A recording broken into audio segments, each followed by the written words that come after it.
estábamos viendo esta técnica de OZ-TAU y es tan importante, pero tan importante, que voy a partir desde arriba.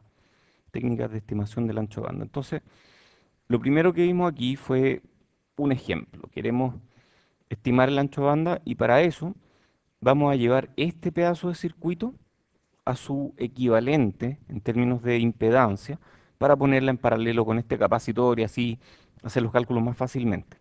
Entonces tratamos de calcular y usamos Miller. Entonces, para los que no se acordaban de Miller, Miller esencialmente es esto que está acá. Si yo subo este voltaje y esto tiene ganancia negativa, este voltaje baja. Entonces la diferencia de voltaje en el capacitor de realimentación se exacerba, crece mucho, y para que un capacitor cambie mucho su voltaje necesita harta poca corriente. ¿Ah? Mucha corriente, una gran inyección de corriente. Entonces esa corriente viene de acá. Y viene tanta corriente desde acá que me hace creer desde aquí que estoy llenando un capacitor enorme, cuando en realidad el capacitor que estoy llenando es chiquitito. El tema es que estoy llenándolo con una diferencia de voltaje muy grande. Entonces el efecto desde afuera es como un capacitor equivalente de tamaño C por uno más A. Y eso sale de la matemática, es muy sencillo. Pueden hacerla en dos líneas. La aproximación de Miller consiste en decir, mira, este pedazo de amplificador que está acá, que tiene ganancia desde este nodo hasta este nodo, de aquí a acá hay ganancia de C. Entonces la aproximación de Miller dice, este pedazo de amplificador se puede aproximar a un amplificador que amplifica de igual forma toda la frecuencia. Esa es la aproximación. Porque yo sé que amplifica bien baja frecuencia, pero a altas frecuencias se cae ese supuesto. Bueno, la aproximación dice que yo puedo reemplazar ese amplificador que tiene una función de transferencia que varía con la frecuencia por su valor de C. Haciendo eso, aplicamos teorema de Miller y sale rápidamente el tema. Bueno, esta es la generalización del teorema de Miller. Entonces yo reemplacé todo el resto del amplificador por esta capacitancia, que es la equivalente debido al efecto Miller. Y ahí me aparece una frecuencia de corte mucho más baja. Entonces ahí hacemos el análisis y llegamos a 128 megas cuando la simulación nos había dado 132. Estos dos están muy cerca. Entonces estamos bien. Realmente ese fue el problema que no habíamos previsto al momento de hacer este ejercicio por primera vez. Al hacerlo por primera vez, lo hicimos a mano y nos dimos cuenta de que efectivamente hay algo que limita el ancho de banda. De partida, esto de aquí es un Thevenin, tiene una resistencia en serie. Entonces, cualquier capacitancia que yo cuelgue de aquí me va a afectar el ancho de banda, porque el tau es algo así como C por el R equivalente. Ah, perfecto. C por el R equivale a SC. Entonces, este C ve un R y ahí aparece un tau. Y si el tau es muy grande, significa que el amplificador es lento y tiene un ancho de banda pequeño. Tau grande significa producto RC grande. El R es fijo. El C viene de este CGS más CGB y viene con este C además, este C que está acá, que se ve amplificado por el teorema de Miller. Entonces finalmente el ancho de banda, si es que lo miramos, resulta ser 1 partido por 2pi por 1 partido por R por toda la capacitancia, que es CGS más CGB más Miller. 1 más GMRL por CGB. Eso, pues, muy bien. Oye, me acabo de acordar que hace unas clases atrás yo terminé con una duda respecto de unos capacitores. ¿Se acuerdan o no? Y dije que le iba a aclarar y pensando que ustedes se iban a olvidar de eso. Bueno, aparentemente se olvidaron, yo no. Y lo miré y después me olvidé, pero después de mirarlo. Y efectivamente estaba correcto, o sea, lo que yo escribí en esa lámina está correcto. Así que se resuelve el problema, estaba todo correcto. Em, ¿Sí? ¿Ya se acordaron? Ya. Es que yo dije que lo iba a arreglar y es bueno, sí, es bueno cumplir con lo que uno se compromete, así que estaba correcto. Ya, pues entonces llegamos, después hicimos otra cosa.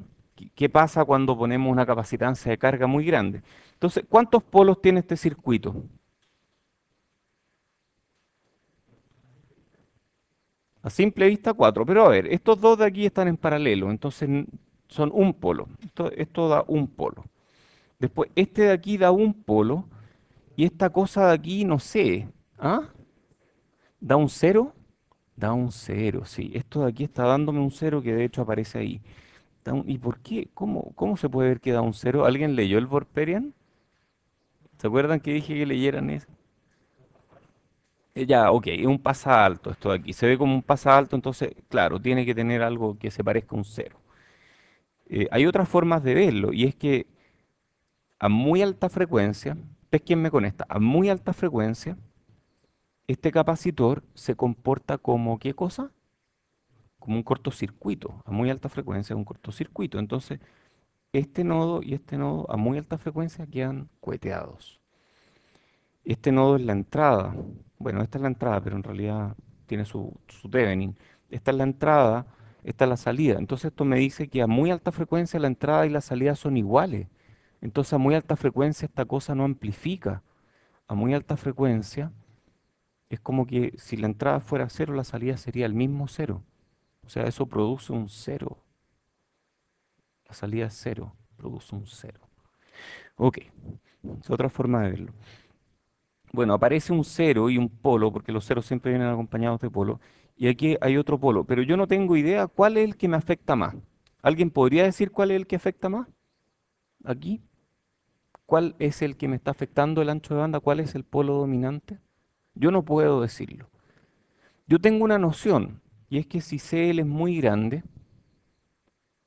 probablemente el ancho de banda va a estar limitado por la red a la salida. Si CGD es muy grande, probablemente el ancho de banda va a estar limitado aquí. Entonces, ¿cómo sé yo quién me limita el ancho de banda? Y para saber eso, usamos la técnica de OZTAU. La técnica de OZTAU, en simple, es ver todas las constantes de tiempo debido a cada uno de los capacitores, sumarlas, sumar todas las constantes de tiempo, y esa va a ser como la constante de tiempo del circuito. Rodolfo.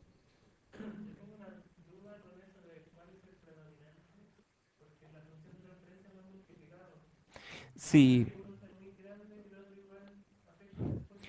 sí, pero en realidad lo que te afecta, si van multiplicados eventualmente, entonces va a tener abajo unos términos que van a ser del estilo uno más s por algo, más s cuadrado por algo más, más otras cosas.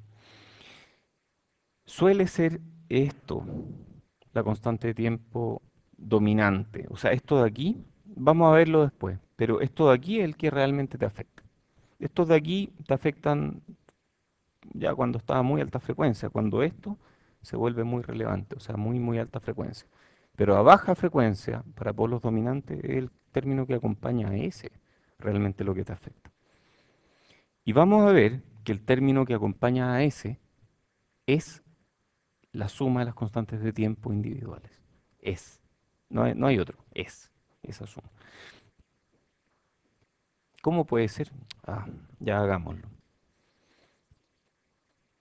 Ah, a ver, supongamos que yo tengo hartos polos. Entonces tengo un, ya pues, tengo un HDS igual hartos polos. Uno más S tau 1, uno más S tau 2, uno más S tau 3, etcétera. Pueden ser complejos conjugados como pueden ser polos reales. ¿De acuerdo? Me da lo mismo, cualquier opción, lo más general que se le ocurra. Y eso es uno partido por, a ver, vamos a hacer el producto, ¿ah? Este está medio difícil, pero vamos a agarrar este uno y si multiplico todos los unos entre sí, me va a dar un uno. Entonces esto parte con un uno más. Agarremos todos los términos que tienen un puro S. ¿Qué me va a dar? S por tau 1 más tau 2 más... Después agarremos todos los que tienen S cuadrado. No, ahí queda horrible. Esa parte ahí queda horrible. Pero hasta aquí estamos bien. Entonces, si queremos aproximarlo a un sistema de un solo polo, ¿cuál es el que nos sirve? La suma de los taus. Entonces, esa es una demostración muy sencilla de este OC tau. Entonces, OC tau es exactamente eso. La frecuencia de menos 3 decibeles, o sea, el polo dominante, podemos aproximarlo a uno partido por la suma de todos los tau, donde cada tau es el que ve cada capacitor. O sea, agarramos un capacitor, vemos la resistencia equivalente que ve ese capacitor y multiplicamos esos dos. Bueno, hagamos un ejemplo. Los ejemplos ayudan. Entonces, este es el ejemplo que habíamos dicho. Paso uno, paso 2, paso 3. Entonces vamos primero con tau 1 y tau 1 es debido a C1. Entonces busquemos C1, po, ¿sí?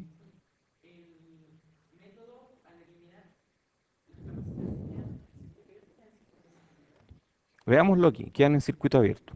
Entonces, el paso uno es para C1, ¿cierto? C1.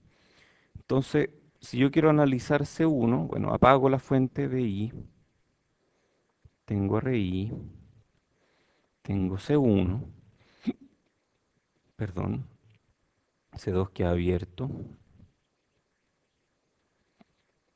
C3 queda abierto. ¿Esto me afecta esto que está acá? Lo que está a la derecha, ¿me afecta lo que está a la izquierda? Imposible. ¿Qué resistencia ve C1? RI. Entonces tau 1 va a ser C1 por RI. Y eso es lo que tenemos acá. Hagamos lo mismo para C2. Entonces para C2, sí,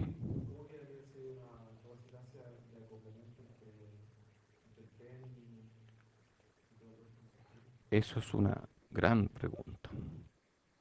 Y te fuiste con décima, porque es bueno preguntar estas cosas. Porque en alguna parte pusimos algo de las capacitancias de acoplamiento, ¿no?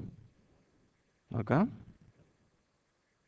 A ver, ¿cuál es el tema? El capacitor de acoplamiento me aporta con ceros y polos eventualmente, pero el capacitor de acoplamiento, la gracia que tiene es que a las frecuencias de interés opera como un cortocircuito. O sea, a las frecuencias de interés es como si el capacitor de acoplamiento no existiera. Yo quiero hacerlo tan grande que a las frecuencias de interés actúe como un cortocircuito y no me afecte el desempeño del circuito.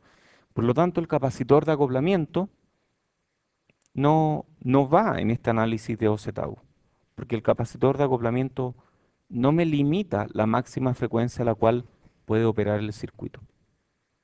De hecho, hay una técnica que se llama SC-Tau. ¿De dónde viene el SC? De cortocircuito, que sirve para calcular capacitores de acoplamiento. Y esa no la vamos a ver, la vamos a enunciar, pero no la vamos a mirar aquí. Ya, Rodrigo, de ahí me escribes un correo con tu décima. Em, ya, paso 2, entonces. Queríamos ver el C2. Uy, entonces vamos a cambiar a paso 2. C2. Entonces eliminamos C1, eliminamos C3 y nos quedamos con esto. GM, VGS,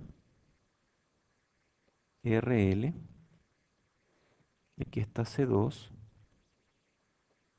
R1. Ah, y este lo tiramos a tierra. Total, uno no necesita esta fuente para calcular la resistencia vista desde ahí, ¿o sí? Bueno, podría usarla, pero da lo mismo. Ahí tengo RI. ¿Cuál es la resistencia que ve S2? Aquí hay RL, GM, VGS. Bueno, depende de VGS, ¿o no?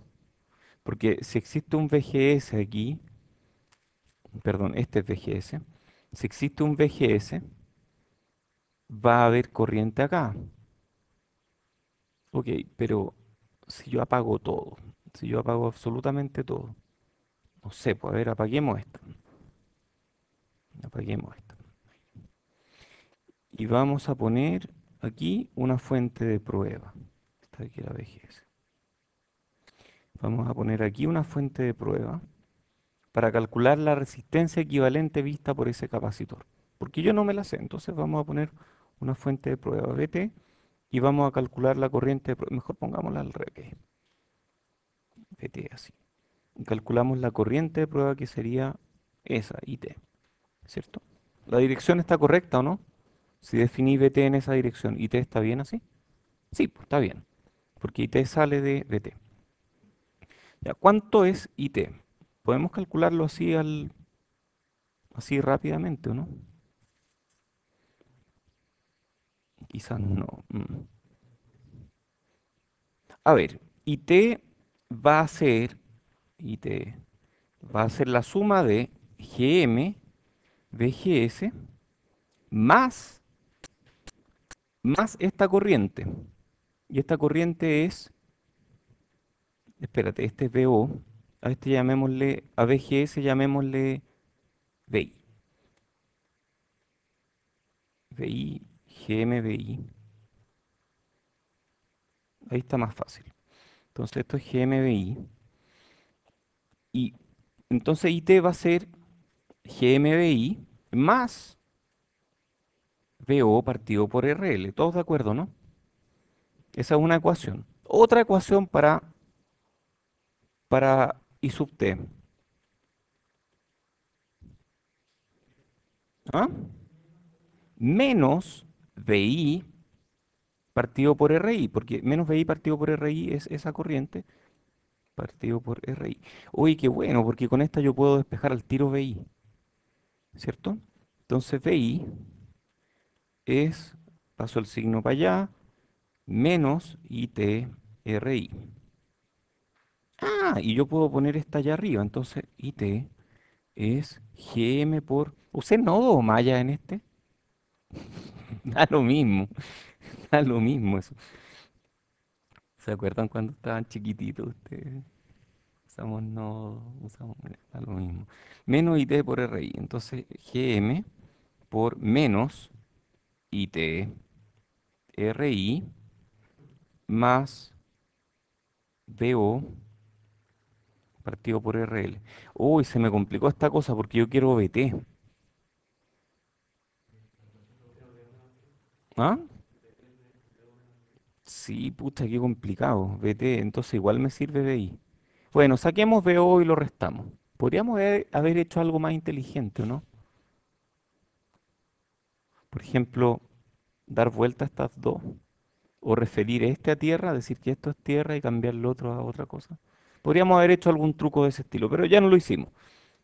Ya no lo hicimos ya. Entonces vamos a calcular así nomás. IT por uno más GM RI igual VO partido por RL. Y de aquí tenemos que VO es IT RL por uno más GM RI. Esto tiene unidades de adimensional. Esto es, ya, perfecto, está bien.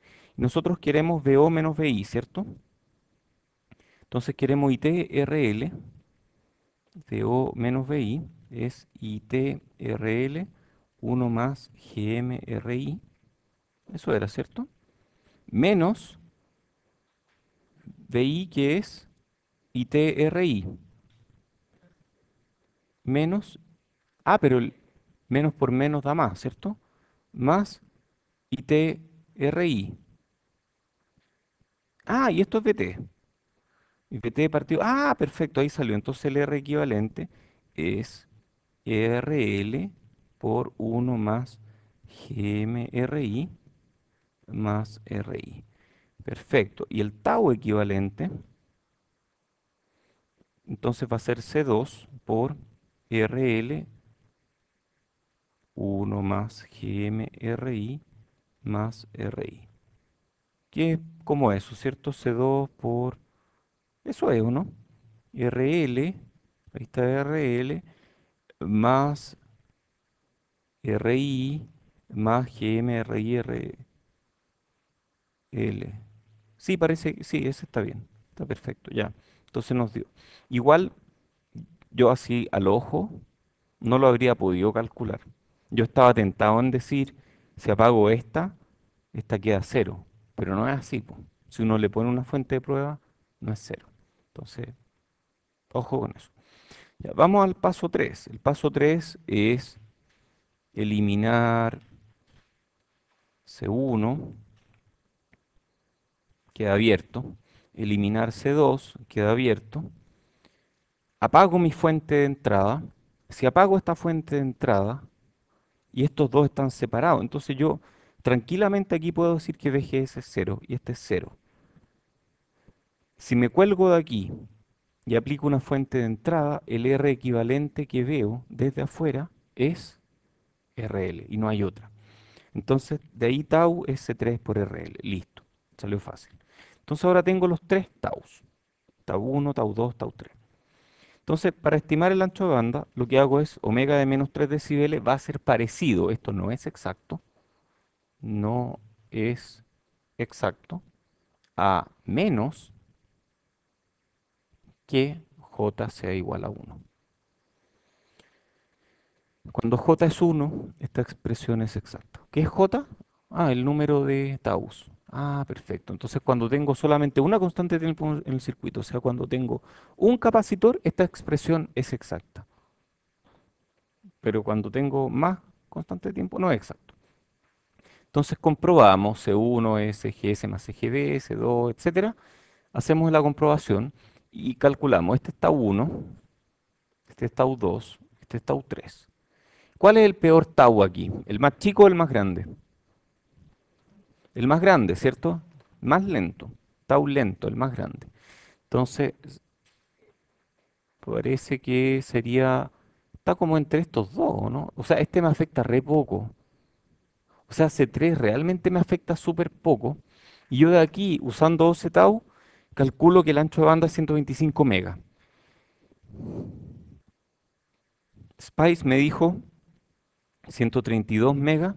La aproximación de Miller me dijo 128,5. No está mal, dado lo fácil que me fue encontrar esto. Muy bien, pues. ¿Y qué pasa si incluimos CL? Ah, verdad, pues ahí partió nuestro problema. Nuestro problema partió preguntándonos qué pasaba si es que en paralelo con CDB le poníamos una capacitancia de carga.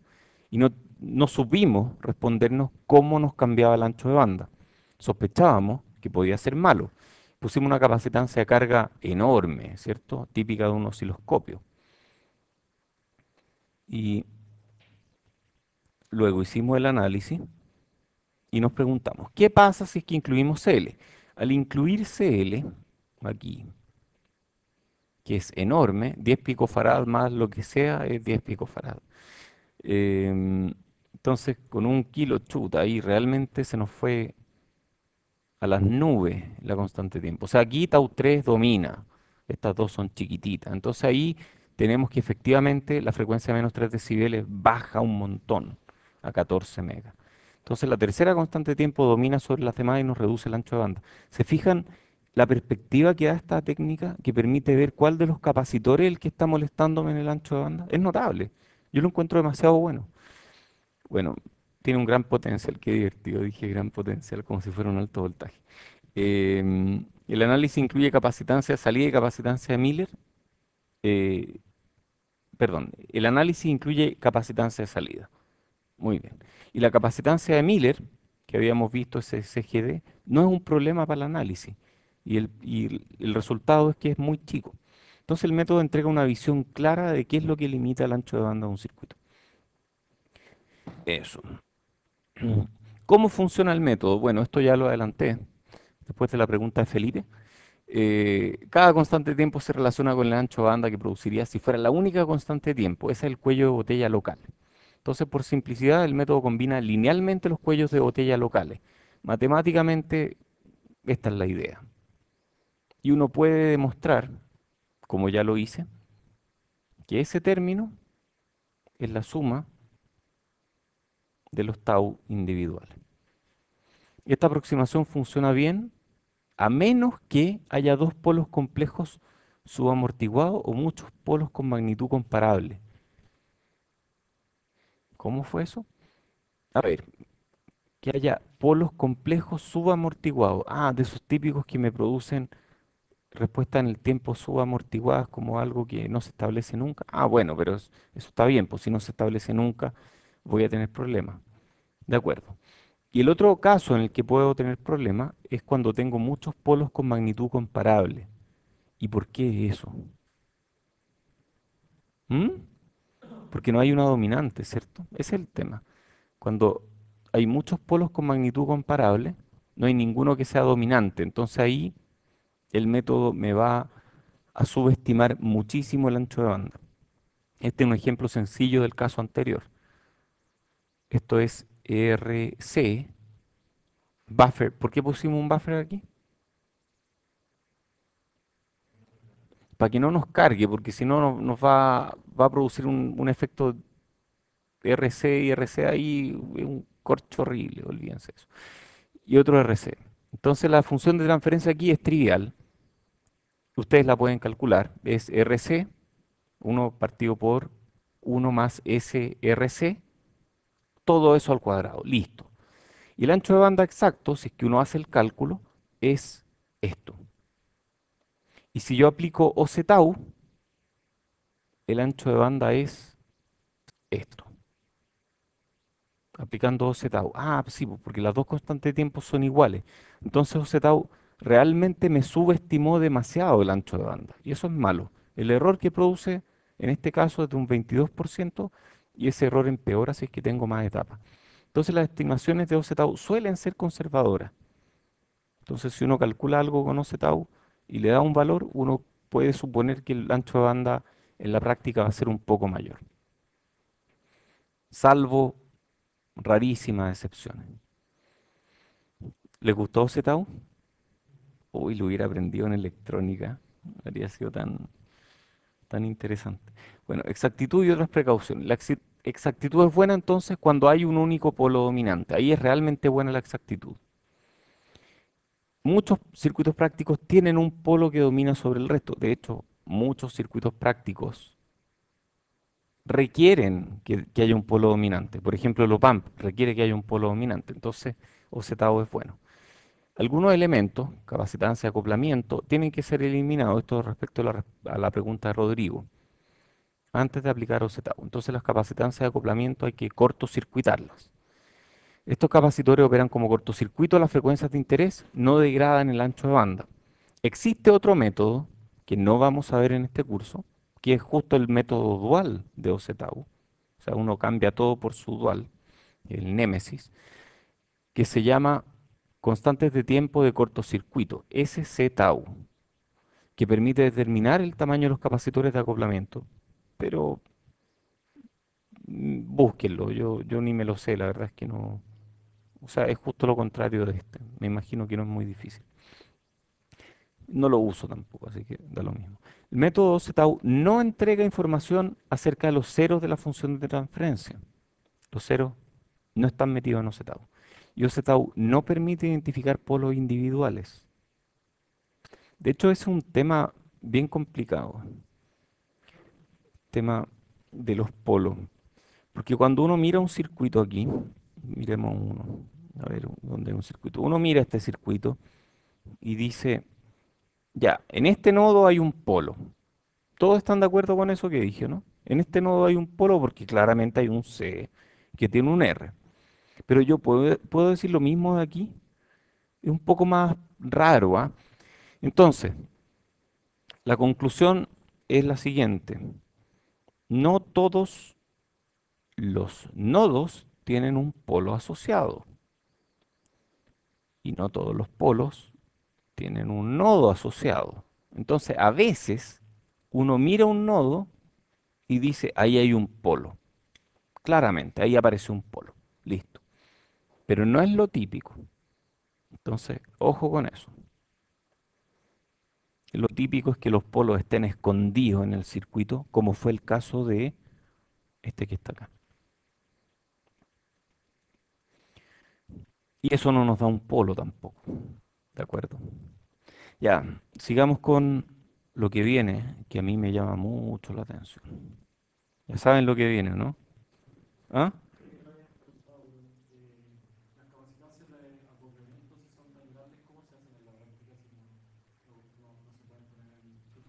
Oh, eso es una buena pregunta. ¿Cómo hago una capacitancia de acoplamiento si es tan difícil? Se ponen afuera del chip. Entonces, efectivamente, las capacitancias de acoplamiento van fuera del chip y tú te olvidas de eso, las pones afuera. Alternativamente, puedes tratar de inventar una capacitancia equivalente de alguna forma, pero si las frecuencias de audio, por ejemplo, son súper bajas, entonces necesitas capacitancia enorme. O Rs enorme, tal vez tú puedas aumentar el R, porque es RC lo que te importa.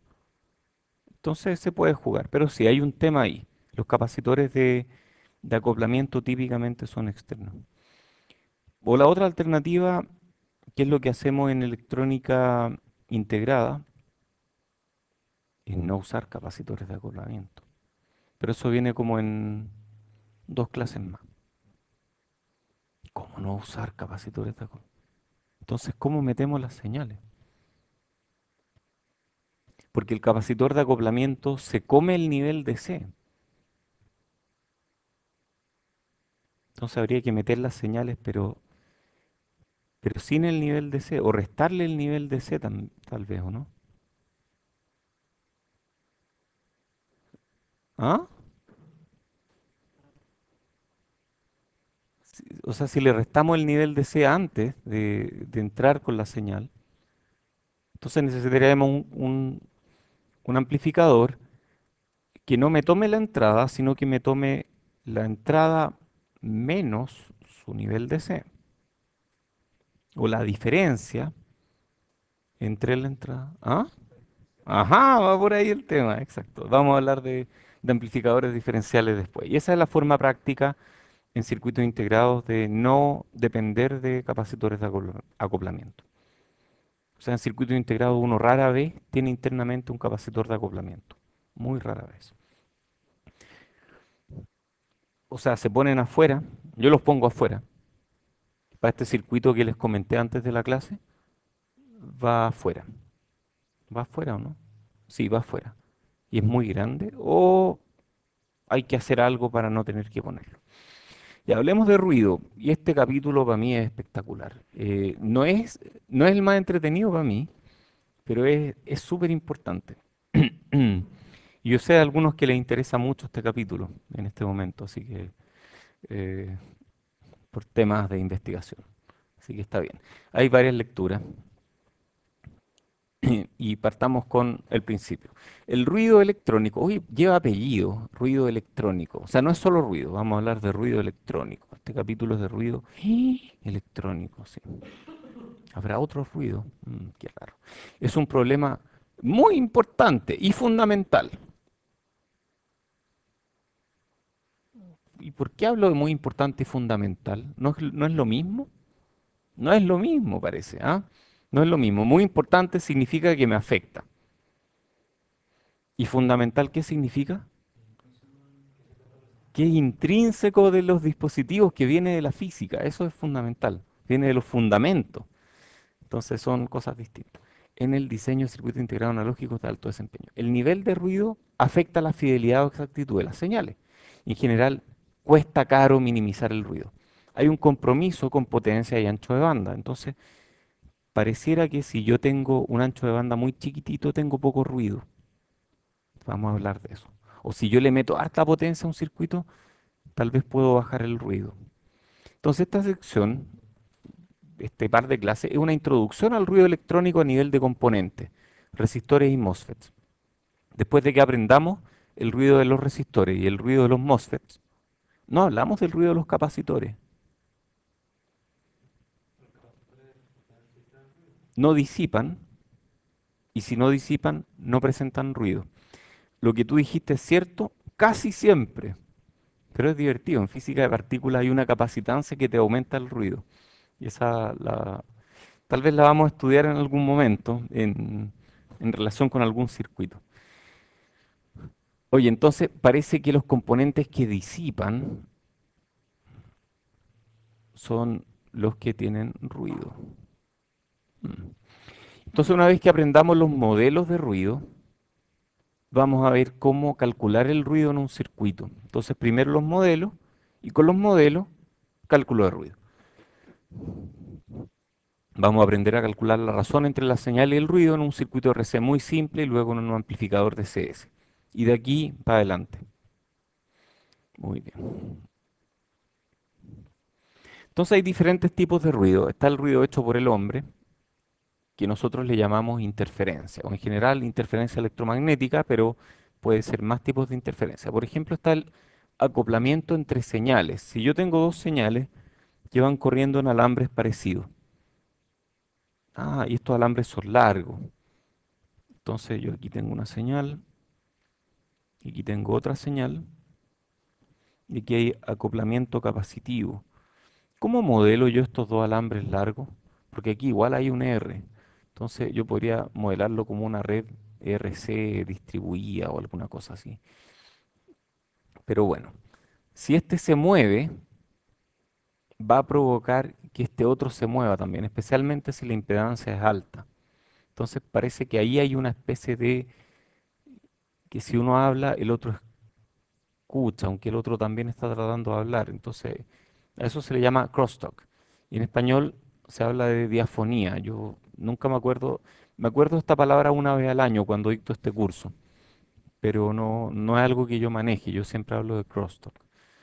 Después está acoplamiento a través del sustrato, o sea, yo podría tener que estas señales están moviéndome la Tierra y esa Tierra se mueve y provoca efectos en otra parte del circuito, sí, puede ocurrir. Puede ser también el rechazo finito de fuente de alimentación, por ejemplo, si yo tengo un amplificador que está conectado a los rieles y los rieles se están moviendo, eso me va a provocar que mi salida también se mueva.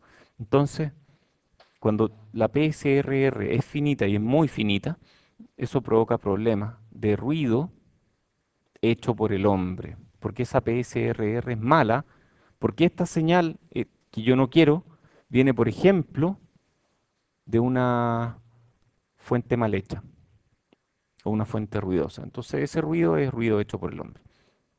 Y las soluciones son hacer circuitos diferenciales, cosa que las señales vayan codificadas en una diferencia de voltaje y cuando las dos mitades se ven afectadas por el mismo ruido, el- la señal no se ve afectada. Y usando técnicas de layout uno puede arreglársela. Esto no es trivial. Solucionar esto, solucionar una tierra ruidosa, no es trivial. Nosotros hemos lidiado con estos problemas y en general son difíciles. Hay un poco de magia negra en esto, en sentido figurado, por supuesto, pero, pero se puede hacer.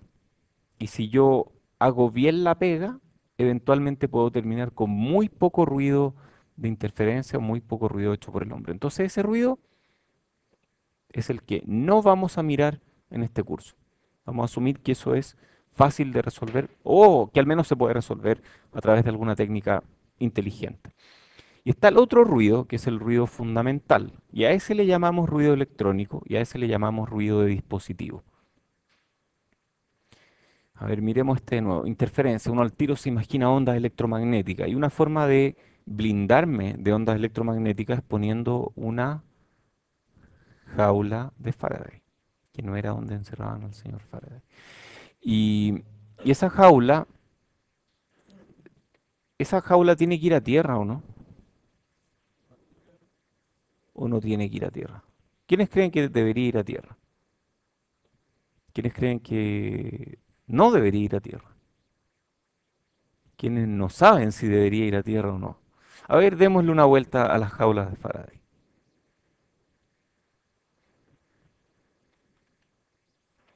Démosle una vuelta. Entonces, yo tengo algo, digamos una antena, que está emitiendo algún tipo de señal, ¿cierto? Y eso viene de algún amplificador o algo. Y yo no quiero que esa antena que está emitiendo para todos lados me afecte el desempeño de un circuito que tengo acá, que tiene un amplificador que es súper sensible, un amplificador de carga y que tiene otras cosas que captan esa señal. Entonces, lo que yo voy a hacer es poner alrededor, por todos lados, a tierra. ¿Qué pasa si no la pongo a tierra? A ver, ya no pongamos uno de estos, pongamos, no sé, po, una placa nomás. ¿Qué pasa si yo no pongo a tierra esto? De alguna forma como que este va a captar y va a reemitir, un poquito más chico tal vez, no sé. Pensémoslo con capacitores, pensémoslo por otro lado. Supongamos que yo tengo aquí este circuito y aquí tengo una línea muy gruesa, de muy baja impedancia, que está switchando así, todo el rato. Yo lo escucho, ese ruido, ta. Y cada vez que esto sube, aquí hay una capacitancia parásita que me va a producir aquí un pequeño subida y va a bajar, y después una pequeña bajada. Y lo mismo acá y en todos lados. Entonces todos los nodos del circuito van a ver por un acoplamiento capacitivo el efecto de este clock. Entonces yo podría poner algo ahí.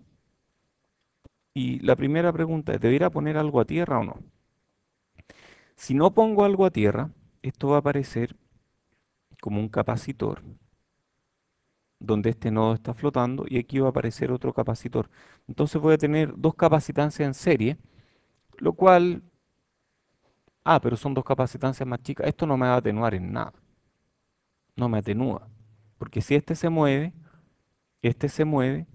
y por lo tanto este otro se mueve también. En cambio, si pongo un blindaje y ese blindaje lo tiro a tierra, aquí va a aparecer una capacitancia a tierra y aquí va a aparecer otra capacitancia a tierra. Si esta tierra es firme, es muy firme, este nodo no me va a afectar la tierra, ¿cierto? O sea, si este se mueve, va a producir corrientes aquí, pero si la tierra es capaz de suministrar esas corrientes, no se va a mover.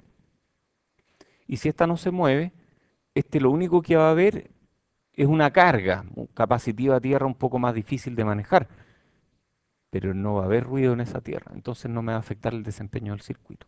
Entonces, en general, tal vez no siempre, pero en general uno tiende a tirar a tierra los blindajes.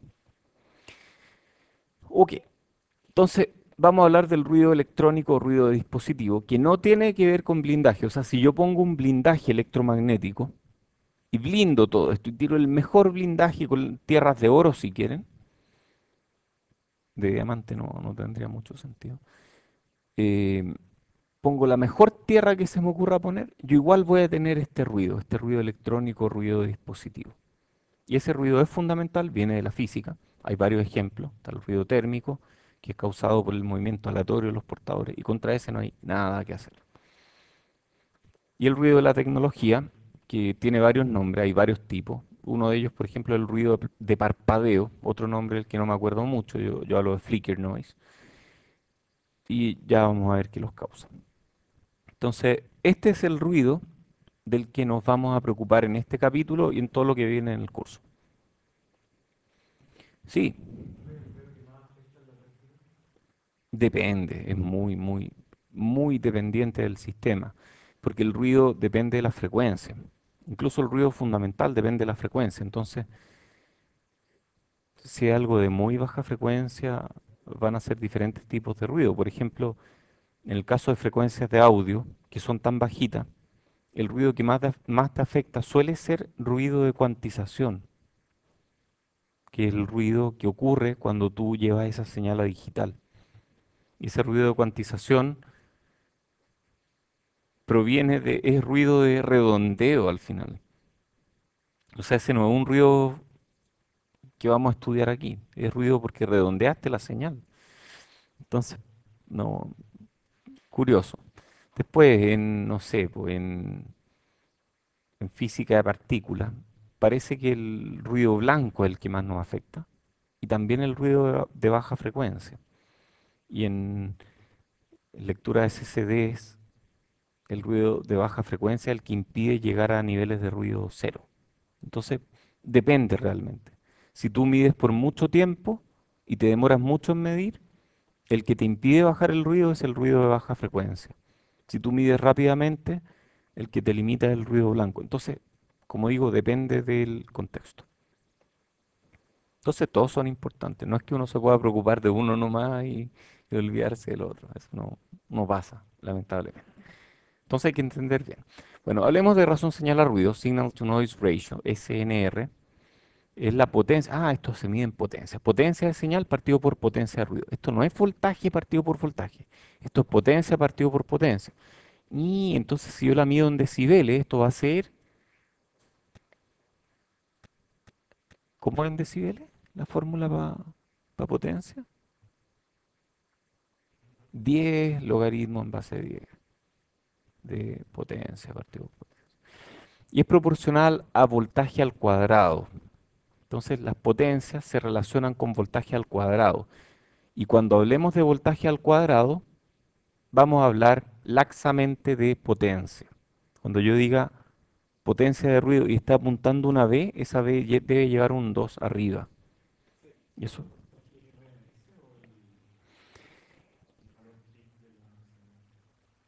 En este caso,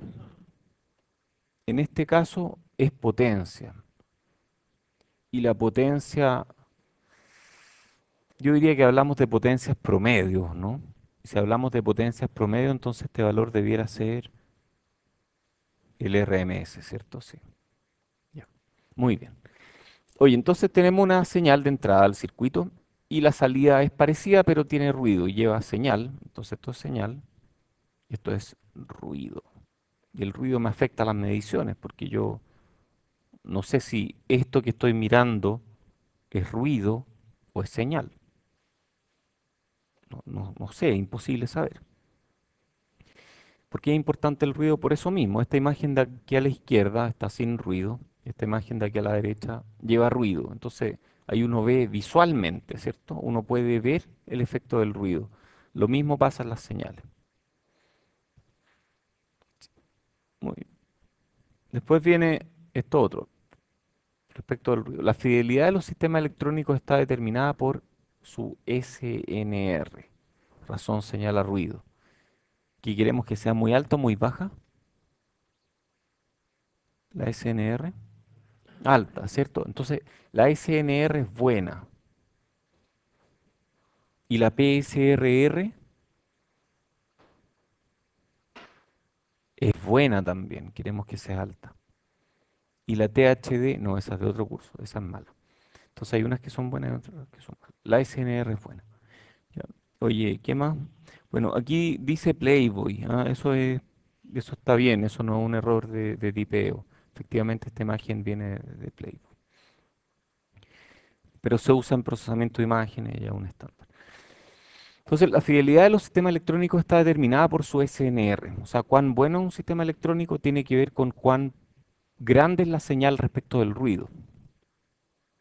Y aquí, en la sala de clase, por ejemplo, la razón señal a ruido es súper buena, porque ustedes hablan poco.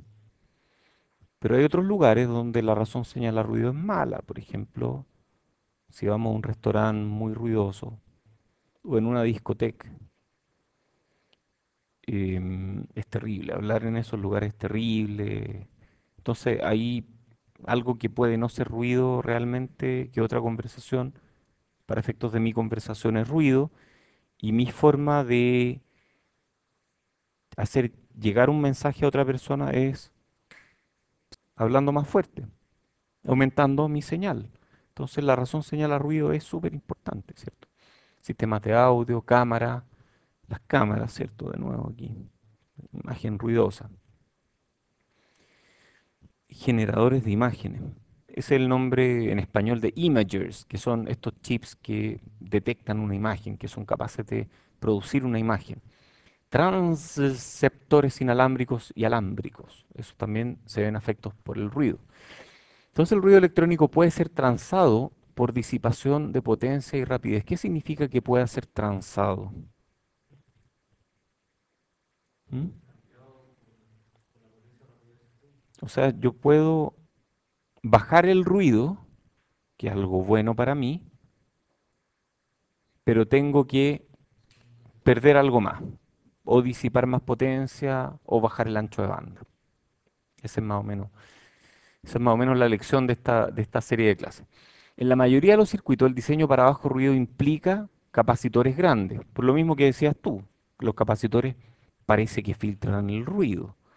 Entonces, si yo pongo capacitores grandes para manejar la misma señal, para tener la misma constante de tiempo, si C crece, el R, si C crece, constante de tiempo igual, el R tiene que bajar para tener el mismo tau. Y si el R decrece, las corrientes aumentan.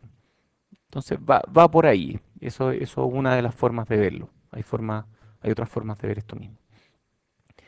El ruido se ha vuelto cada vez más importante en tecnologías modernas con bajo voltaje de alimentación. Estamos hablando de chips que corren con 1 volt. Y en 1 volt el mismo ruido se ve mucho más grande. Cuando había 5 volts o cuando había 12 volts, el ruido se veía chiquitito. Ahora las señales se han achicado y el ruido no ha cambiado nada, entonces se ve más grande. Diseñar un sistema de baja potencia y alto desempeño requiere entender muy bien el ruido. Entonces, por eso la importancia de esta clase. El voltaje este que está acá, de la señal, el que te importe. Esto es una fórmula genérica. Entonces, tú mides el de tu señal. No, no, no, no, no. Este es señal. Entonces, ¿qué queremos entender? Y aquí apuntan estas clases. Apuntan a cómo modelar el ruido de un elemento de un circuito. Por ejemplo, tengo un R. ¿Qué ruido tiene ese R? ¿Cómo puedo modelar ese R? Tengo un transistor. ¿Qué ruido tiene el transistor? Luego, ¿cómo calculo y cómo simulo el desempeño de un circuito completo que tiene muchos R, muchos transistores y muchos otros elementos? ¿Y cómo puedo entender el ruido de todo ese circuito y ojalá, perdón, asignarle, no sé, una cifra de desempeño o algo, SNR? Y lo otro es saber si siempre tenemos que preocuparnos del ruido o tal vez hay circuitos en que el ruido no es importante. No sé, pues en circuitos digitales que yo sepa, nadie se preocupa mucho del ruido. Se preocupan de la integridad de las señales, que más tiene que ver con que las señales lleguen bonitas y en el tiempo correcto, que tal vez es una forma de ruido, pero el ruido así como parece que no. Entonces, ¿cuándo realmente nos importa el ruido? Y ojalá podamos responder esas preguntas con este par de clases. Miremos primero un resistor ideal. Un resistor, hablo de resistor, porque es un elemento resistivo, tiene resistencia. Pongo 1 volt, 1 kilo y la corriente es 1 mili y va a ser constante. Esto en el tiempo. Entonces la corriente es constante y no depende del tiempo, pero esto físicamente es imposible porque esto sabemos que se debe a que hay electrones pasando y no todos los electrones pasan ordenaditos, ¿cierto? Además que esto está lleno de electrones y los electrones están moviéndose. Y como están moviéndose, entonces si yo mido la corriente aquí, no va a ser una corriente constante. A veces pasa un electrón, otras veces no pasa, y va a ser ruidoso necesariamente. En un resistor físico, los portadores chocan aleatoriamente con los átomos de la estructura cristalina y eso produce pequeñas variaciones de corriente en el tiempo. Entonces, en la práctica, el ruido se ve así. Si yo mido una corriente, esa corriente va a ser ruidosa. Si yo hago suficiente zoom aquí, voy a ver ese ruido. Entonces, está el ruido térmico. Térmico viene de temperatura, o ruido Johnson, que fue descrito en 1928, o sea, wow. Y eso viene de la agitación térmica de la electricidad. Qué notable el nombre que tenía. Un clásico. Es posible modelar la componente de corriente aleatoria usando una fuente de corriente ruidosa. Entonces, este es el mismo circuito que yo tenía antes. Lo modelo con una resistencia no ruidosa y una fuente de ruido. Esta es una fuente de ruido. Entonces el modelo de mi resistencia es una resistencia sin ruido y una fuente ruidosa en paralelo, una fuente de corriente ruidosa. Entonces parece que todas las resistencias tienen ruido, ¿ah? El ruido está presente en cualquier conductor. No depende del flujo de corriente DC. Es el ruido térmico. Ojo, estamos hablando, le pusimos apellido, ruido térmico, que depende de la temperatura. Es imposible predecir el valor instantáneo del ruido térmico, ya que es el resultado de un gran número de colisiones superpuestas de electrones que están moviéndose. Son muchos, entonces es imposible. Las constantes de tiempo de estas colisiones son 0,17 picosegundos, y eso viene de fundamentos, creo que de Max Planck. Entonces al final tenemos un ruido que tiene una distribución de amplitud gaussiana. ¿Qué significa que tenga una distribución de amplitud gaussiana? Eso es ruido térmico.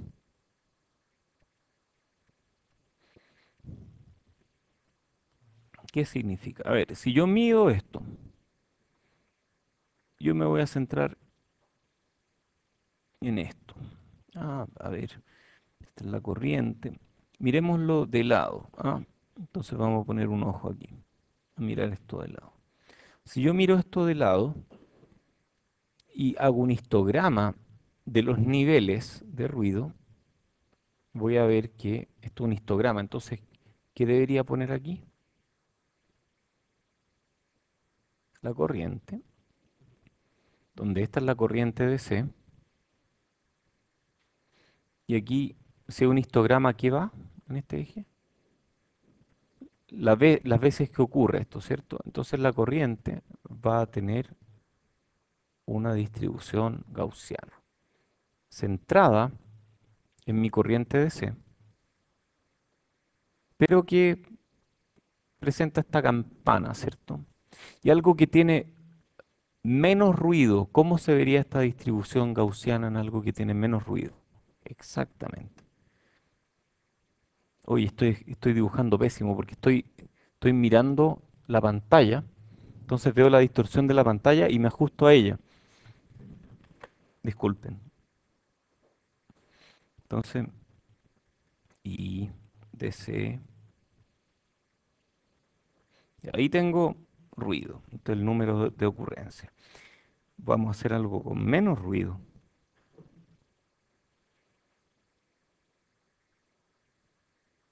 Oye, ¿y hasta dónde llega la gaussiana?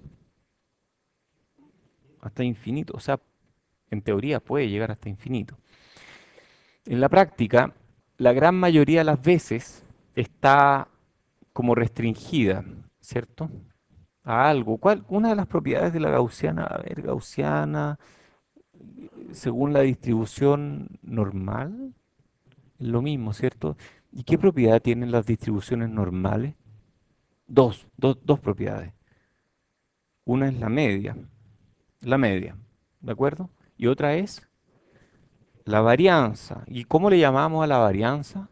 Sigma cuadrado. Entonces la varianza es sigma cuadrado. Y la desviación estándar era sigma, perfecto, sigma. Muy bien. Y nosotros sabíamos que el 99% está en más o menos 95. Eso, ¿cuánto era? 95, ¿cierto? Está en más o menos 3 sigma. Entonces yo sé que hasta acá es más menos 3 sigma. O sea, desde el nivel de C hacia arriba hay 3 sigma. Y desde el nivel de C hacia abajo hay 3 sigma. Y el resto son unas colas que tienen muy poca energía, muy, muy poca. Sí, sí, sí, bajar la temperatura, sí. Sí, sí.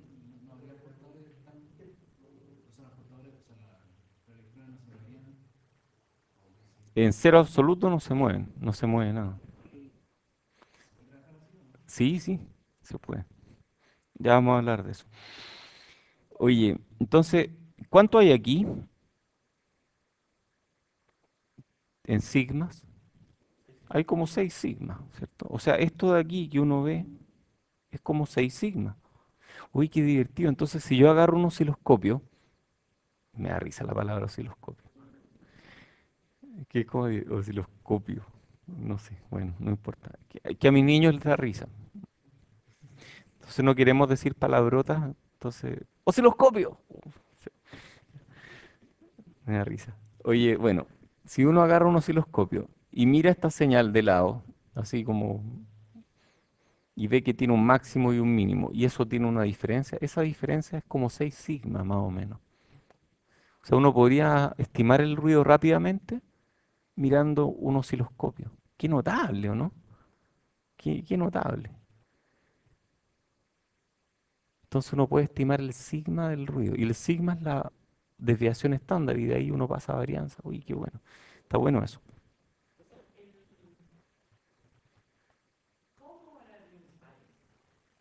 Ya vamos a hablar de eso. Ya vamos a hablar de ruido en Spice. Muy bien, entonces la distribución de amplitudes gaussiana, ya aprendimos lo que es.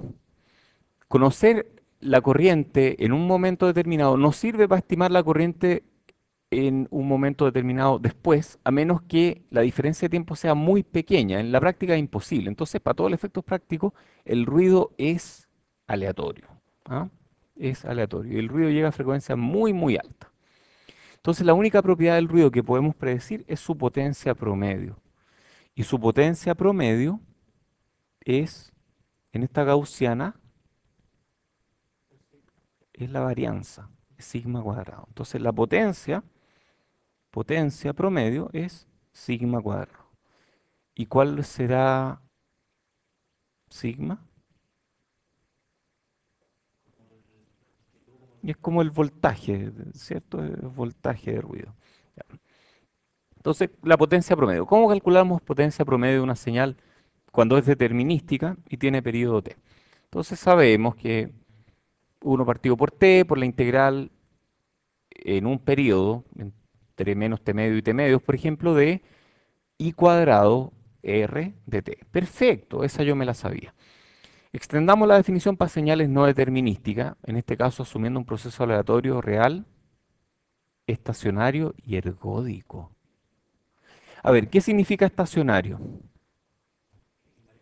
Que no cambia en el tiempo. ¿Y qué significa ergódico? Yo parece que escuché esto cuando tuve clases de estadística y dije, nah, eso no lo voy a pescar nunca más. ¿Qué significará ergódico?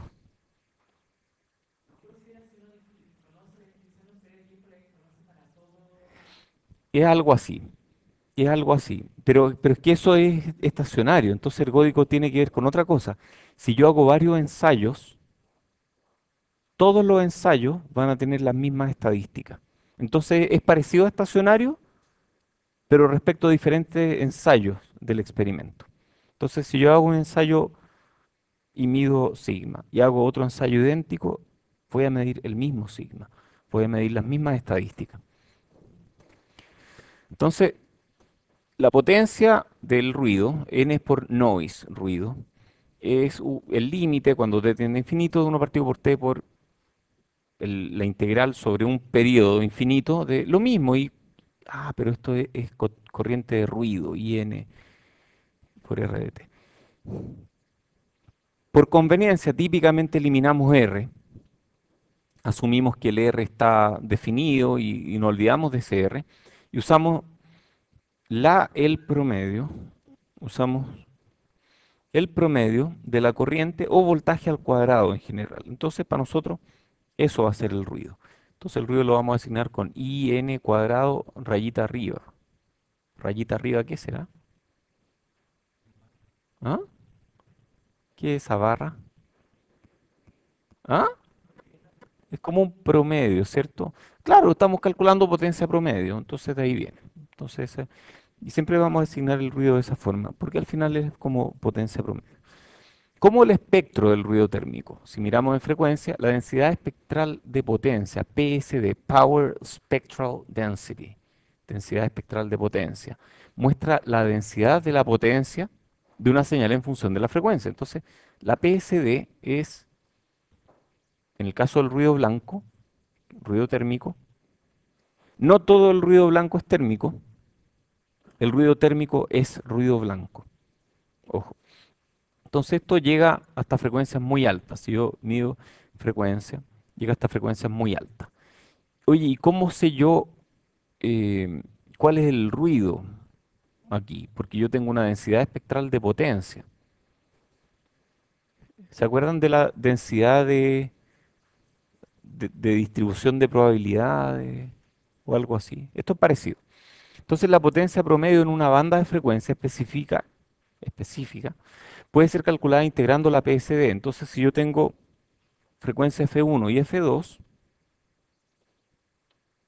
la potencia del ruido va a ser esa integral. Esa es la potencia del ruido. O sea, esto es P. Esto es potencia. Si esto es frecuencia, entonces, ¿en qué unidad estará la PSD? Potencia partido por Hertz. Eso es. De hecho, potencia partido por Hertz. Muy bien. ¿Sí?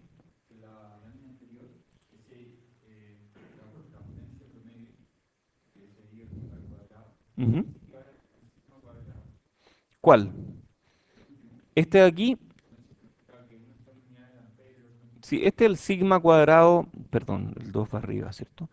Este es el sigma cuadrado de la corriente. Entonces podemos hablar de un sigma cuadrado para la corriente. Sí. Y tú puedes hablar de sigma cuadrado para el voltaje también. Rodrigo, esta es la potencia que se pone en la SNR. O sea, yo puedo poner potencia de ruido como el sigma cuadrado del ruido.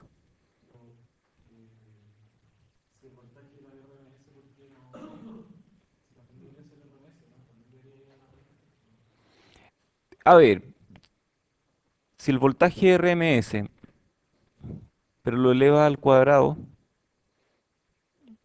entonces se va a la R. Ya, oye, vamos a hablar de hartas cosas más, pero seguimos la clase que viene. Lo importante aquí es que la potencia de ruido es proporcional al ancho de banda, parece, ¿ah? O sea, mientras mayor el ancho de banda, más ruido. Entonces, no siempre un circuito de buen ancho de banda es bueno. O sea, si yo puedo elegir un op-amp para ese circuito que estoy haciendo y elijo, mira, sabéis que no estoy seguro cuál va a ser el ancho de banda, así que elijo el op-amp con más ancho de banda que haya. Tal vez eso es malo para efectos de ruido, porque eso va a hacer que tenga más ruido y yo tengo que filtrarlo de alguna forma. Eso es muy importante. Ya.